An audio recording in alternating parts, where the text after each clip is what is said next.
Kalau kita perhatikan ya, pondasi Ka'bah itu dikelilingi batu marmer berwarna putih yang disebut syazarwan. Fungsinya untuk menahan pondasi Ka'bah agar tidak rubuh atau terkikis karena dahulu daerah area Ka'bah berpasir dan terkadang berbanjir. Maka dikhawatirkan hal itu akan merobohkan Ka'bah. Oleh karenanya dibuatkanlah syazarwan ini untuk menopang pondasinya oleh orang-orang Arab dahulu. Untuk era sekarang, syazarwan ini juga berfungsi untuk menghindari adanya jamaah yang terjepit di dinding Ka'bah ketika haji. Nah, di dekat pintu Ka'bah, masih di area Syazarwan, kita akan melihat sebuah tanda berupa 8 buah batu mewah. Ini disebut dengan area Mi'jan, merupakan lokasi di mana Nabi Ibrahim dan Nabi Ismail mengadon tanah liat untuk membangun Ka'bah. Begitu pula, ini merupakan lokasi favorit Rasulullah SAW serta tempat di mana Jibril mengajarkan salat kepada Nabi Muhammad SAW. Kain yang menyelimuti Ka'bah ini disebut dengan kiswah. Orang yang pertama kali menyelimuti Ka'bah dengan kiswah merupakan seorang raja dari Himyar yang bernama Tubba Abu Karb. Dahulu, orang-orang Arab menggantung syair-syair terbaik mereka di dinding Ka'bah sebagai bentuk kebanggaan budaya peradaban mereka dalam bidang sastra. Dan tahukah teman-teman, jika warna kiswah tidak selalu hitam. Pada awalnya berwarna putih bergaris merah dari Yaman. Kemudian menjadi putih, menjadi merah, kuning, hijau, dan yang terakhir hitam hingga sekarang. Tulisan kaligrafinya ditulis dengan benang emas bertuliskan ayat-ayat Al-Quran. Kiswah juga memiliki kain dalaman berwarna putih yang disebut bithana kiswah untuk meresap panas dari dinding Ka'bah. Biasanya kain kiswah diganti pada tanggal 9 Dzulhijjah dan bekasnya dipotong-potong untuk dihadiahkan kepada orang-orang tertentu. Nah, dari pintu Ka'bah, di sebelah kiri pojok Ka'bah tersimpan Hajar Aswad di dalam sebuah cangkang berwarna perak. Pintu Ka'bah sendiri berjarak 2 meter dari lantai. Pada awalnya teman-teman, pintunya sejajar dengan lantai. Namun karena terjadi perampokan isi Ka'bah, kemudian orang-orang Quraisy berinisiatif untuk meninggikannya. Nah, dalam perjalanan sejarahnya, pintu Ka'bah telah berubah-ubah baik bentuk, sendi maupun bahan bakunya. Pintu yang ada sekarang merupakan hadiah dari Raja Khalid bin Abdul Aziz, Raja Saudi, dan dilapisi emas murni 99 karat seberat 280 kg dengan total biaya 46 miliar. Dan itu dana dari tabungan Raja Khalid sendiri. Nah, pintu ini memiliki kunci dengan desain klasik dan secara turun-temurun sejak dahulu kala dipegang oleh keluarga keturunan Qusay bin Kilab bin Murrah. Dan pintu ini hanya dibuka 2 kali selama setahun, yakni pada awal bulan Sya'ban dan awal bulan Zulhijjah untuk dibersihkan. Dan untuk memasukinya diperlukan tangga portable. Dalam Ka'bah sendiri tidak memiliki lampu, sehingga ketika memasuki Ka'bah maka akan diterangi dengan penerangan dari luar.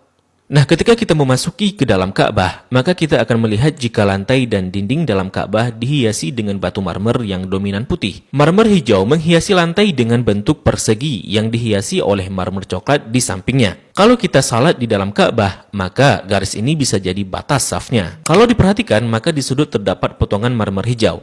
Ini sebagai tanda bahwa Rasulullah SAW melakukan salat di tempat ini saat memasuki Ka'bah. Begitu juga di bagian pojok dan dindingnya dihiasi 1, 2, 3 marmer hijau. Di bagian atas juga terlihat ada beberapa buah saluran udara yang didesain sedemikian rupa. Jika kita mengadah ke langit, maka kita akan melihat jika langit-langit Ka'bah dihiasi dengan kiswah berwarna hijau. Jika diperhatikan, maka terdapat tulisan Ya Manan yang artinya Maha Pemberi. Kemudian di bawahnya sebelah kanan bertuliskan Ya Dzal Jalali yang artinya yang memiliki keagungan.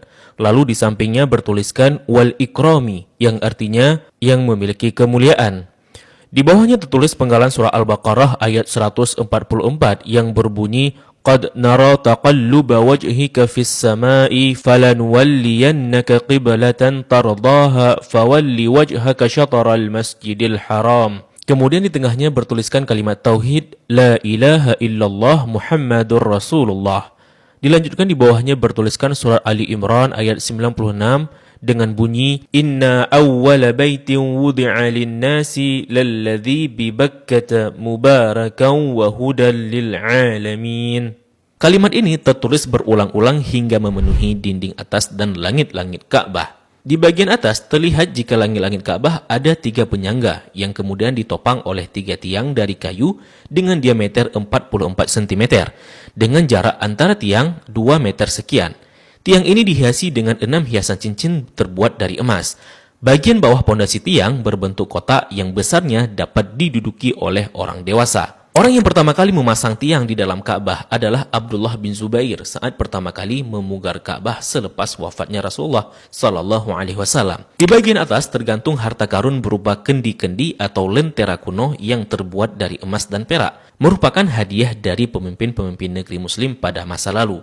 Kalau ditanya, kenapa kendi-kendi ini masih digantung? Ini merupakan tradisi yang sudah ada sejak masa silam. Nah, di bawahnya, tepatnya di antara tiang, terlihat sebuah meja heksagonal berwarna putih dengan atasannya dihiasi marmer hijau. Memiliki kabinet penyimpanan dengan 2 pintu dan 4 engsel. Memiliki 2 pegangan. Ini berfungsi untuk menyimpan bukhur dan minyak wangi seperti kasturi, ember, gaharu, dan sebagainya yang nantinya digunakan untuk mencuci dan membersihkan Ka'bah. Dan ini merupakan wadah untuk menaruh wangian. 2 sisi dinding Ka'bah terdapat 1, 2, 3, 4, 5, 6, 7, 8, 9, 10 buah plakat yang tertempel di dinding Ka'bah dengan warna yang berbeda dan terbuat dari batu alam. Salah satu yang mencolok adalah plakat yang tepat berada di depan area Rasulullah Salat.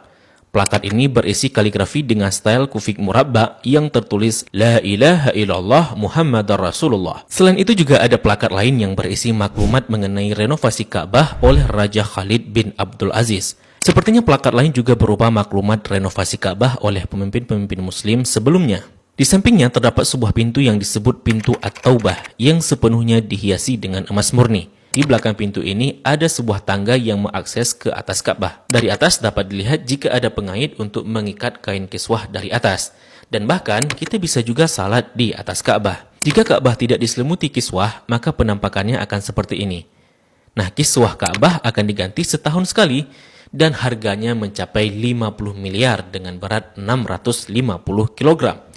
Kiswah juga berfungsi untuk menghindari dinding Ka'bah dari keretakan akibat panas matahari.